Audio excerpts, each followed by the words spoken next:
Pakilagay na lang dyan. Sarap ng ulam, ah. Nasaan si Bel? Tyrone, nasaan si Bel? Diba ang usapan natin, dapat sabay-sabay tayong kakain? O nasaan na yung kapatid mo? Nasaan siya?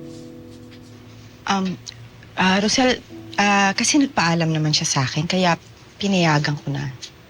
Nagpaalam? Bakit? Saan daw siya pupunta? At saka bakit pinayagan mo? Saan ba ang punta niya? Nay, ako yung magalit kay Tita Adela. Nagsabi din naman sa akin si Bel at pinayagan ko naman siya. Hindi niya matiis na hindi makita si tatay. Pinuntahan niya si Chris? Opo, Nay. Dinalaw niya si tatay. Dad, pasensya na po ha. Ito lang po ang nadala ko. Ikaw naman, nag-abala ka pa. Alam mo naman, pag nakita kita, masaya na ako. Oh.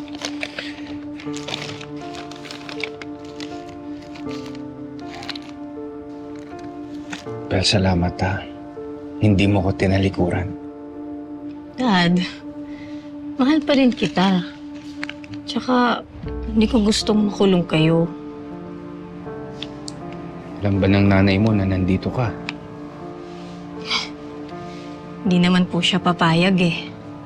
Tsaka, gusto po niya na putulin po namin ni Tyrone lahat ng connections namin sa iyo. Alam ko naman punong-puno ng galit ang nanay mo sa akin. Pero Bel, please pangako mo sa akin, hinding-hindi ka magagalit sa nanay mo, ha? Hindi po, Dad.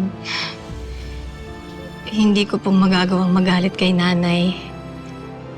Alam ko naman po, in time, maghihil naman ang puso niya eh.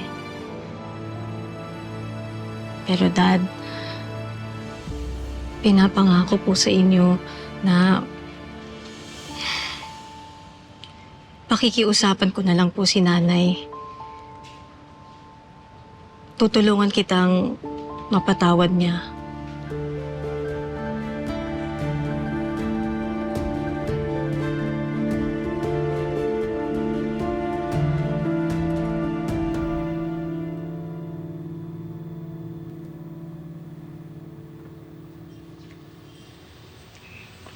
Bel, Nay,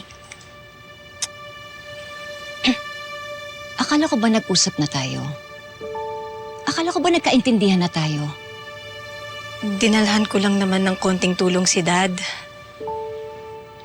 Paano niya mararamdaman yung mga consequences ng kasalanan niya kung patuloy mo siyang pinupuntahan? Hindi pa ba sapat na nakakulong na po siya? Hindi. Kailangan maparusahan ng daddy mo. Lahat naman po tayo nagkakamali. Oo nga, Bel. Pero iba tong ginawa niya. Hindi ko siya mapapatawad sa ginawa niya sa atin. Nay, nag-worry po ako para sa'yo. Hanggang saan po kayo dadali ng galit ninyo? Kung saan man ako dali nito, wala akong pakialam. Ang daddy mo may kasalanan dito. Siya ang punot dulo nito. Kaya ako nagkakaganito dahil sa kanya. Nay, hindi po eh. Yung minsan po kayong nagalit, okay lang po yun. Pero yung patuloy ninyong finifeed ang anger ninyo, choice nyo na po yun eh. I'm sorry. I'm really sorry po. Naiintindihan ko po ang galit ninyo kay Dad, pero sana huwag nyo na po akong idamay.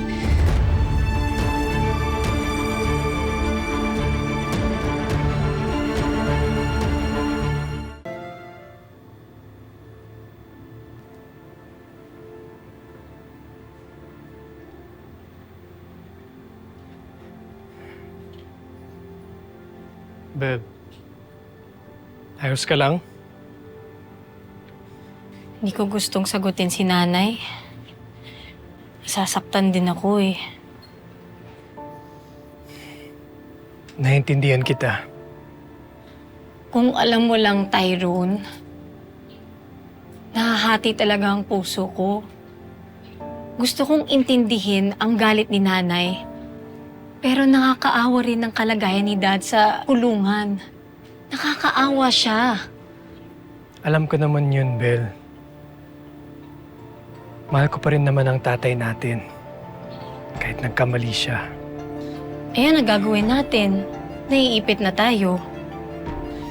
Hindi ko rin alam, Bel.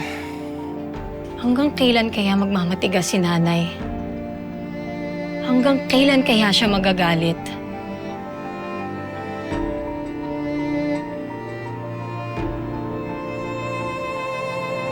Madam, bakit ho ganun?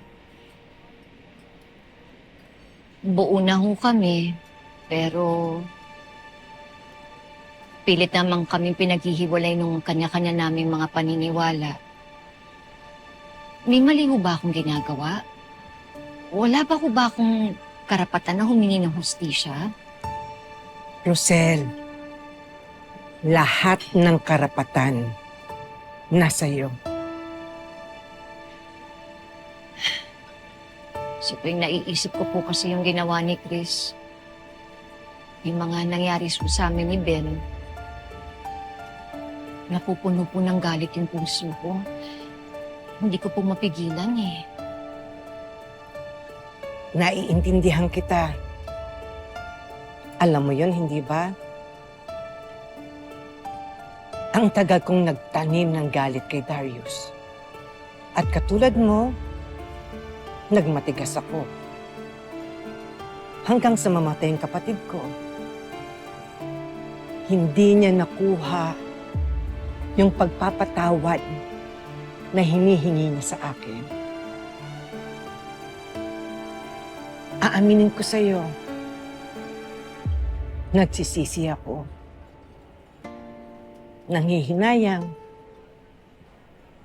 Nagtatanong, bakit nga ba hindi? Sana nga, naibigay ko sa kanya yung pagpapatawad na hinihingi niya. Kaso lang, huli na ang lahat. Rosel, dalhin mo yung galit mo hanggat gusto mo. Sana lang, huwag mangyari sa iyo yung nangyari sa akin. At sana, hindi ka magsisi sa bandang huli.